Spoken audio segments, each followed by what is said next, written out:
He's like premature. So, hey, hello everybody. Hi. My name is Thomas Bernays, and I'm going to talk about the consent without consent article of the book. I'm a grad student. I study philosophy here at San Francisco State University. It's my first semester, so I'm kind of a rookie here. But I want to be proactive. I want to engage politically, and therefore I'm doing this right now. Because I thought, it's all about being active. And we'll see what are the complexities of being active. And I'm going to begin right at the beginning, basically, because what I think how does Chomsky describe the complexity and the problem of the situation that we are in? He often uses such tidbits and such rhetorical forms as the people who know everything or the learned men. He's able to make an ironic argument whenever he wants to put his argument across. That allows him to put all this data into a sort of a congruent argument that he wants to articulate. And that's something that I also wanted to do today, and hopefully it's going to work out, because I wanted to be palatable to everybody what he's talking about. But at the same time, I think that he doesn't go as far as he could possibly go, because when he says that there are learned men that know better than the proletariat and the masses that are uneducated, he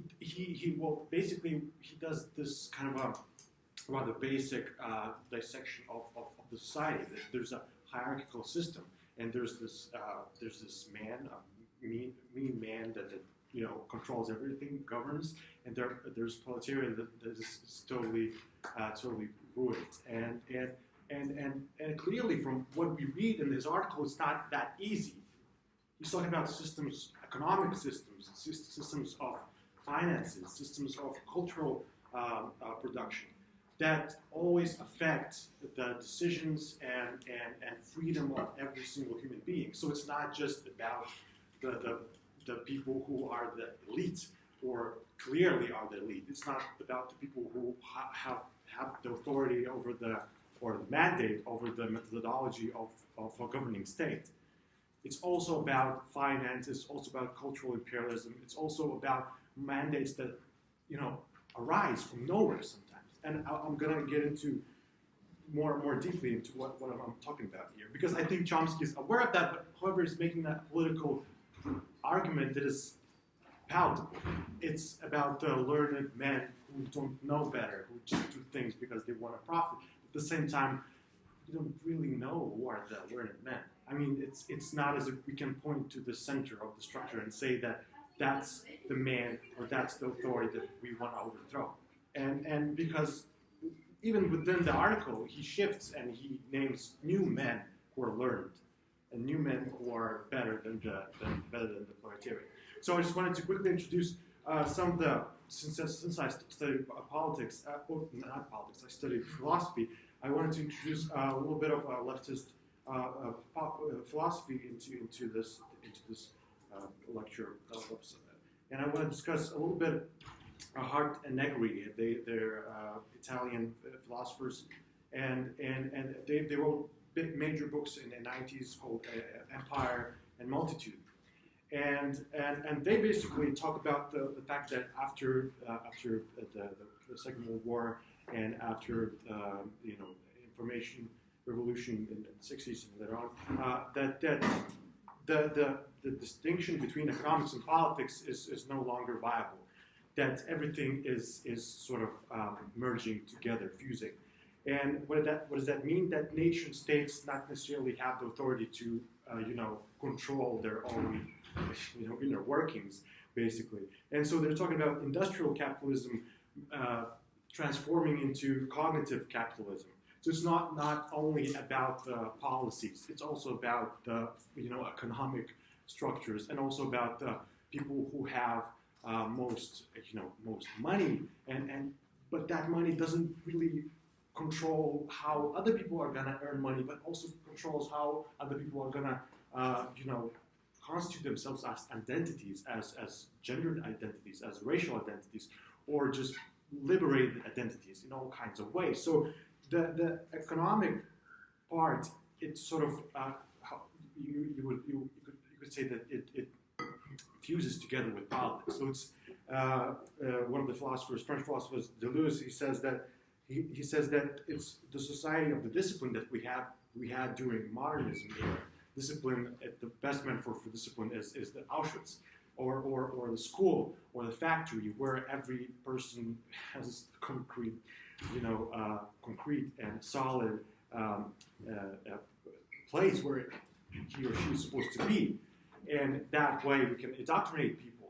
But at the same time, at this point in our history, the discipline doesn't work in the same way. It's also about control, and control extends through depths of consciousness. Basically, it's not just about methodology of the state. It's not about the policies. No longer just about the policies, even though it's very important to also critique the policies. But it's also about who gets to decide, who gets the mandate, who gets to impose imperialist policies on other people without them being aware of it. And so because we are not just poor people or people who don't have access to a lot of money.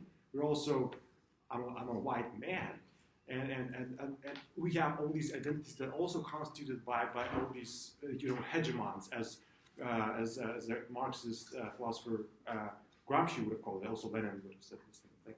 So I just wanted to give a sense of how complex the situation is, because Chomsky, what he's great at is he's good at giving a detailed representation of what's the problematic.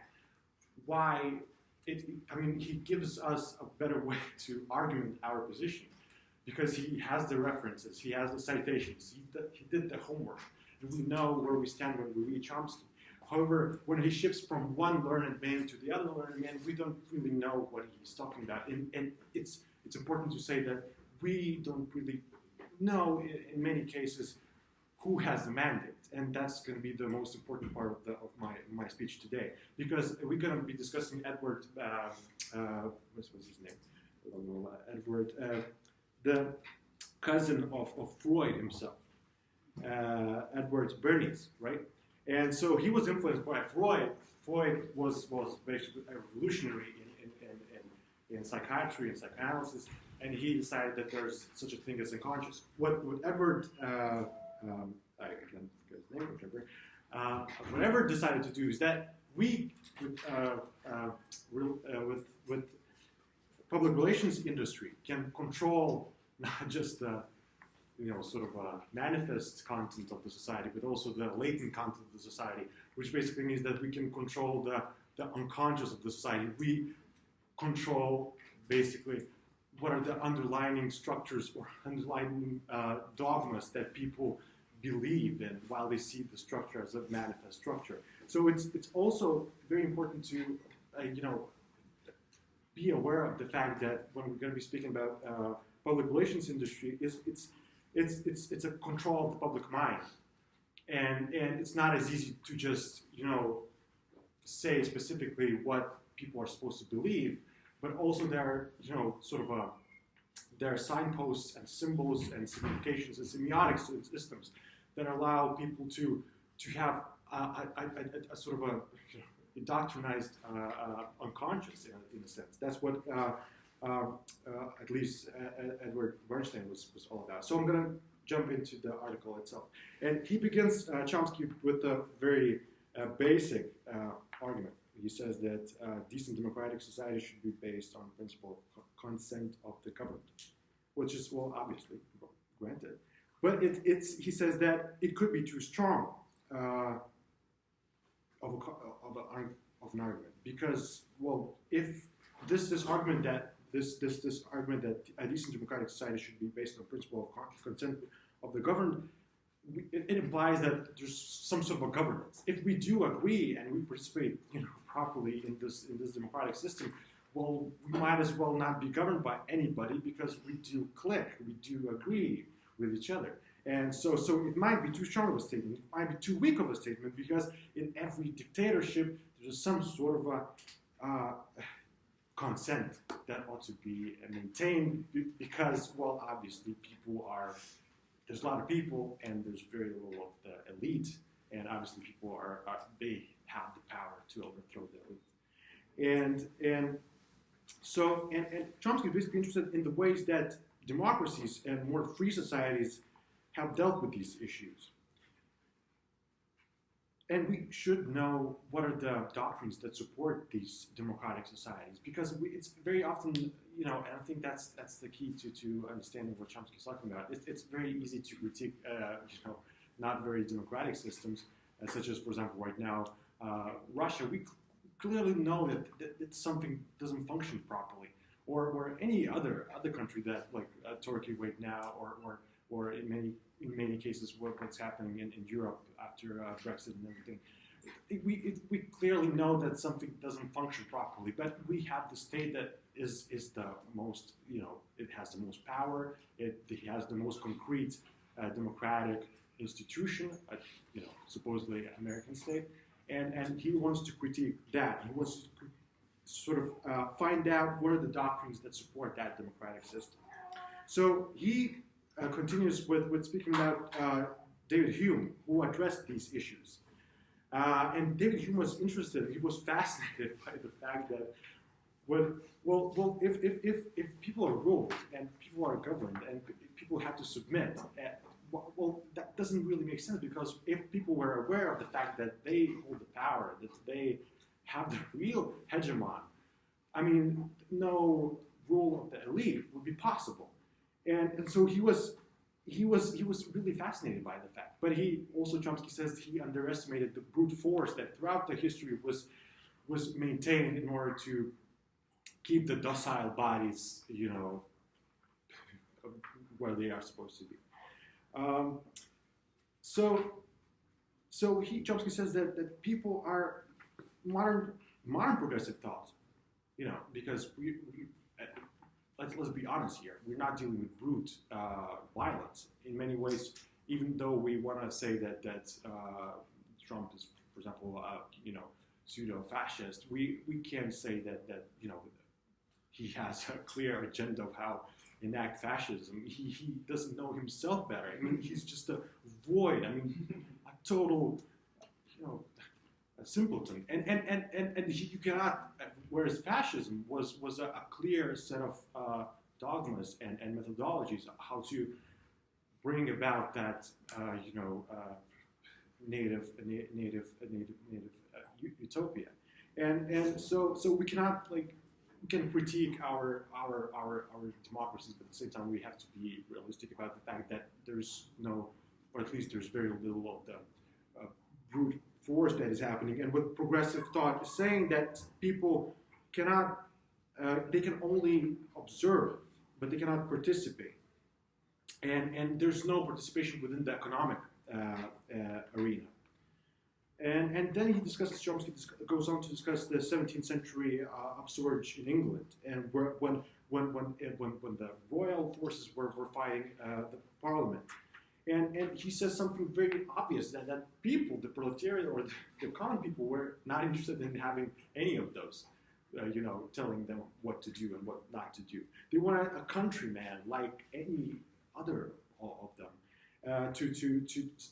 somebody who would be similar to the countryman that would govern the state. That's what they wanted. And men, as Chomsky says, men of the best quality in those days in 17th century, they were ready to give rights, but within limits, and as long as the people are not just a confused rabble. So there's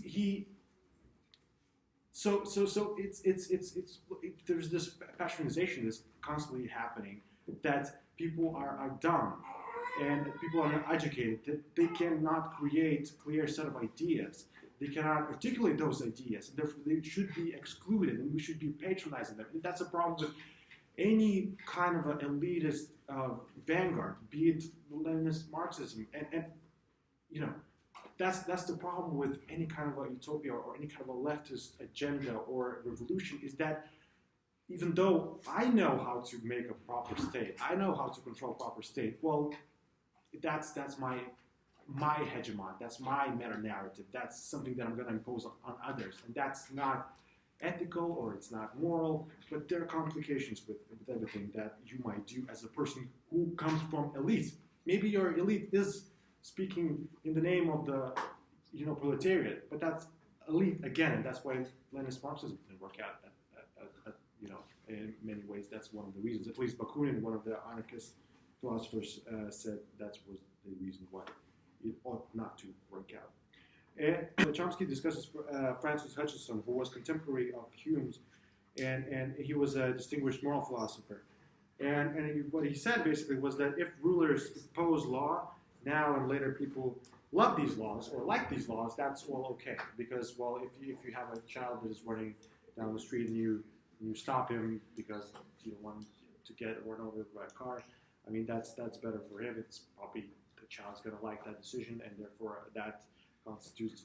And I think that's also a very, very complex issue here, and one that we should probably analyze altogether. But at the same time, I mean, in any case, every kind of a political policy, it doesn't necessarily just fix the issue at hand.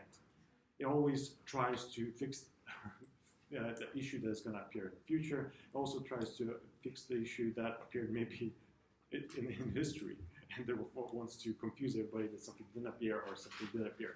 But it always looks forwards and backwards, and we should keep that in mind. And who's benefiting from those policies that are reenacted? Well, that's one of the moral issues in philosophy. I just want to quickly jump through it. As far as the child goes, of course, we probably would do the same thing. We would save the child, but at the same time, when Kant talks about moral, basically imperative, that you ought to do something that could stand as a moral universal law in this occasion.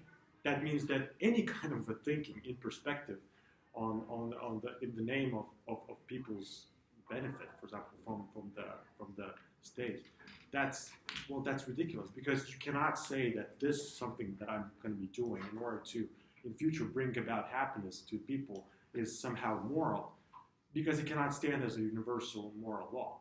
And that's the difference. That's if you were to differentiate Kantian moral theory from utilitarian moral theory. And so one of the yeah.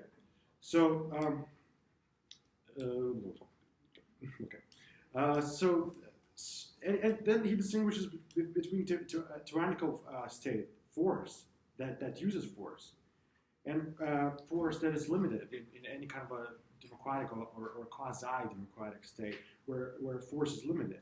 And then what happens is that they have to figure out ways of maintaining the consent without consent. And that one of the ways is to think about the benefit of the people in the future, and to say that, well, there's going to be a moment when you're going to be happy about the policies that I'm doing. But like in any, if when you were growing up, there's probably very often that what happens is that your parents were telling you that, you're doing this because you'll find out it's going to be right. But in my case, that moment just never arrived. Maybe in some occasions the most basic things like not running down the street and not getting run over by a car, that's okay. But at the same time, the disciplinary and disciplinary sort of tyranny, that's how it functions. It makes you believe in the illusion that there's going to be a moment where you're going to be jubilant about what they did, but the moment might never arrive, and that's the key.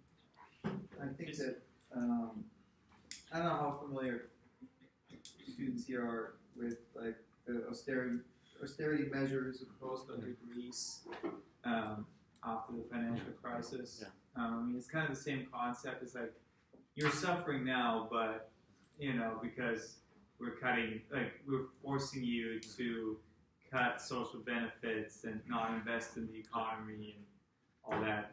That's what they're called austerity measures. And they were basically enforced by Germany mostly and Northern European countries onto Greece by the force of through like the European European Union, but more exactly the Eurozone, because they bailed them out basically, and it was kind of like a structural adjustment that like the IMF does. Right. And so that's kind of like the same idea where, yes, you're suffering now, and no, it doesn't have popular support, but, you know, it's like the majority of Greek people are against it, but we're still going to force you to swallow it anyway, because in the future it's going to be good for you because we know better.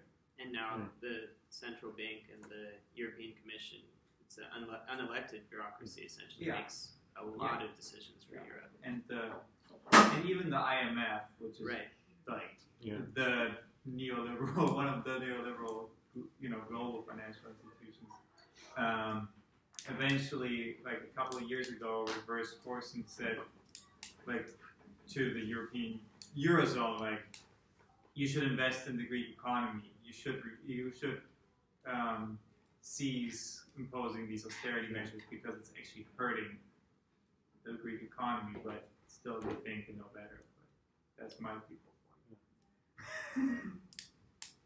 And it's amazing. For example, I come from Eastern Europe, and there's a lot of elite in Eastern Europe who are basically very satisfied by the measures.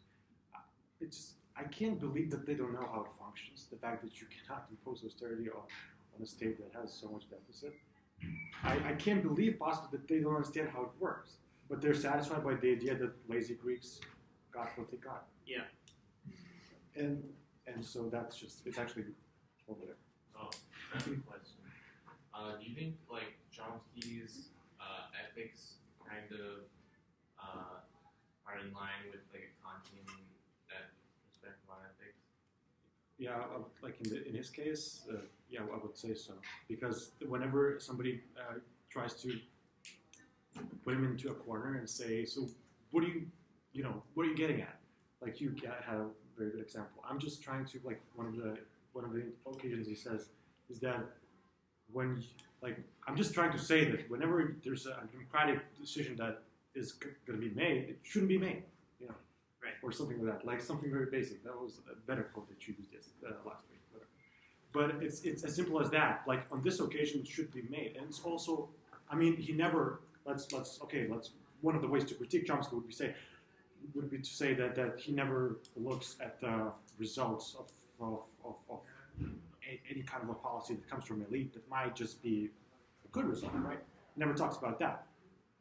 Well, but basically he articulates his position, and that's what he does. So basically, he always focused on that occasion, localized instance where the power imposes some sort of undemocratic, policy, and that's what Kant also talks about, because he talks about particular occasions where moral law ought to be a universal law, and that cannot happen possibly if we talk about, as Chomsky does, that detailed historical context. So we have like 15 minutes. Okay, Yeah. so maybe we should get to. You should do the John Jay and Alexander Hamilton stuff if you want. But Oh yeah. The Madison thing. yeah. Yeah. Oh yeah. So I think I always get so fascinated by, the same way as Chomsky says, as Thomas Paine, American political activist, said that America can be as happy as she pleases because it's a tabula rasa of a country, basically. What it means, basically, that the indigenous society was obliterated, and there are no capitalist institutions, so you can start on a blank slate, and we made it a blank slate blank by slate. wiping out Wiping out the genocide, but exactly. it became a blank slate. Yeah. So no pre-capitalist institutions, indigenous societies eliminated. It's a perfect ideal case. That's Thomas Paine, political activist. That's what he said. And Madison, in line with the rest of the people that Chomsky critiques, he says that if all people participated, property would be insecure. And that's key to understanding what Madison was all about. Landless would take the land, and that ought not to happen. Constitution, therefore, should prevent such injustice. And Madison scholars are basically saying this in unison, as according at least to Chomsky, that the institution, the American Constitution, was built to check the democratic tendencies of the period. Basically protecting minority from majority, and that's not a new issue. I mean, people like Locke and Montesquieu, everybody talked about how democracy should do something minority versus majority issue. And but here we're talking about not minority as some sort of as people as a Because they're an oppressed group. yeah, as a oppressed group, but minority as an elite. Privilege. Yeah, privilege. Right. Yeah. But I find it interesting because when you just think of democracy straight up, if it's voting, the majority is going to rule, not the minority. But it's not the case in America. Exactly. So it's interesting that you would like to think that we should protect the minority, but it's in all kinds of ways the minority is protected in America. Because and Chomsky talks about how for example, 90. For example, just take the 2016 election. I mean, whether a person like Trump has a mandate, well, it's just a ridiculous question to ask. I mean, as far as democracy goes, if he has the vote of the majority, I mean, he doesn't.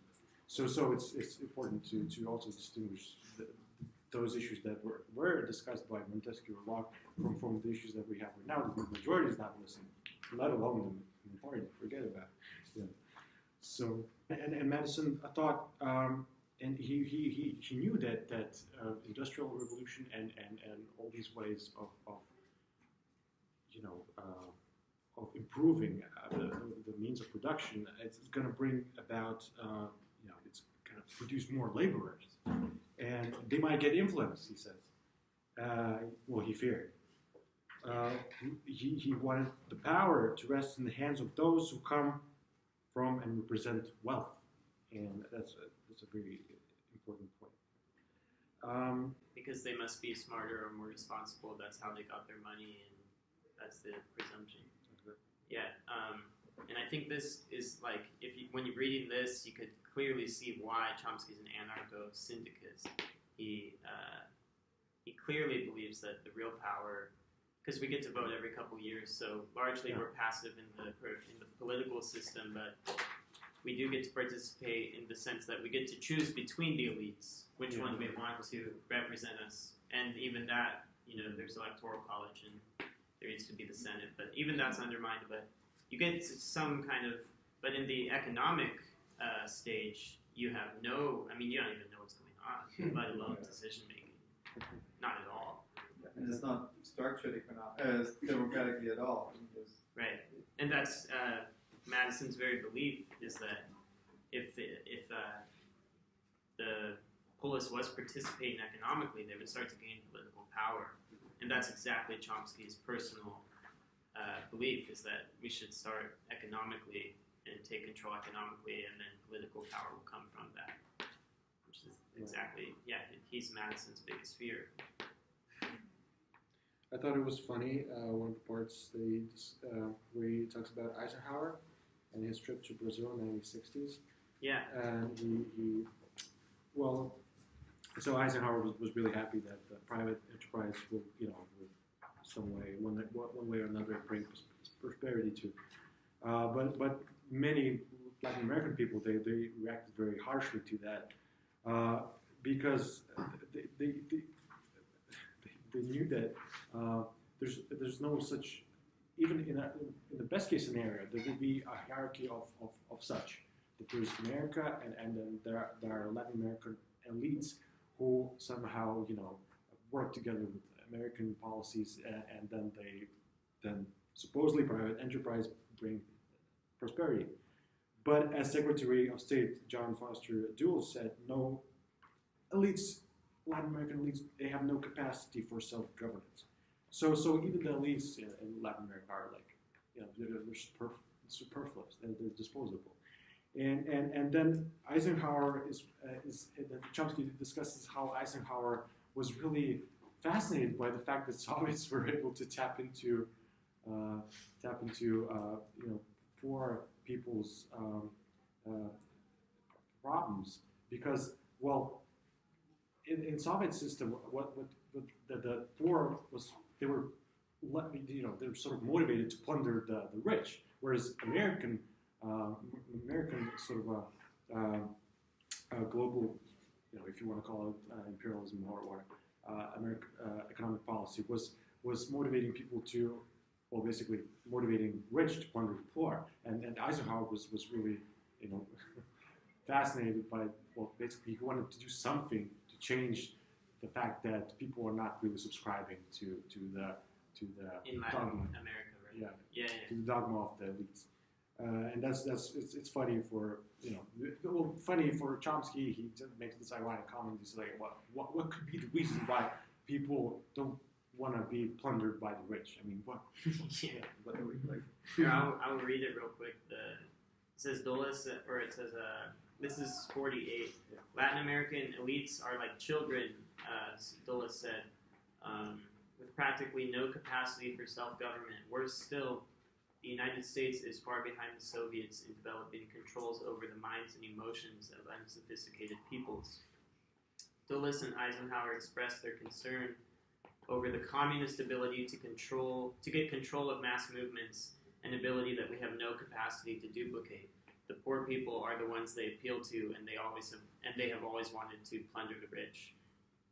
Yeah, they're frustrated that we have no capacity of capturing the power of the poor people, essentially. And because we don't have a lot of time, how many? Like, we just have 6 minutes already? Yeah. So he talks about Edward Bernays, the cousin of Freud, who was basically he created the whole manual of the public relations industry, and he opens that he created the whole industry. He was the one who decided that marketing can control the opinions of the people. And after the Second World War, the success that Nazis had with their way of manipulating propaganda. And what Edward Bernays said was, and I'm quoting, "The conscious and intelligent manipulation of the organized habits and opinions in the masses is an important element in democratic society." So that speaks for itself, I guess. And later on, Chomsky discusses how there was these gay 90s in 1890, and there were the années folles or the roaring 20s, and basically all the people who were the elites, they were really happy about the fact that finally we reached the state, the situation where the enterprise economic private companies are not really controlled, and this deregulation happening, and at the same time there was this crisis, and after the crisis with the New Deal was somehow like in some kind of way fixed. There was in the 50s and 40s there was this new agenda of creating all these ways of disseminating propaganda tools in order to again to get in grips with the society and non-docile bodies anymore.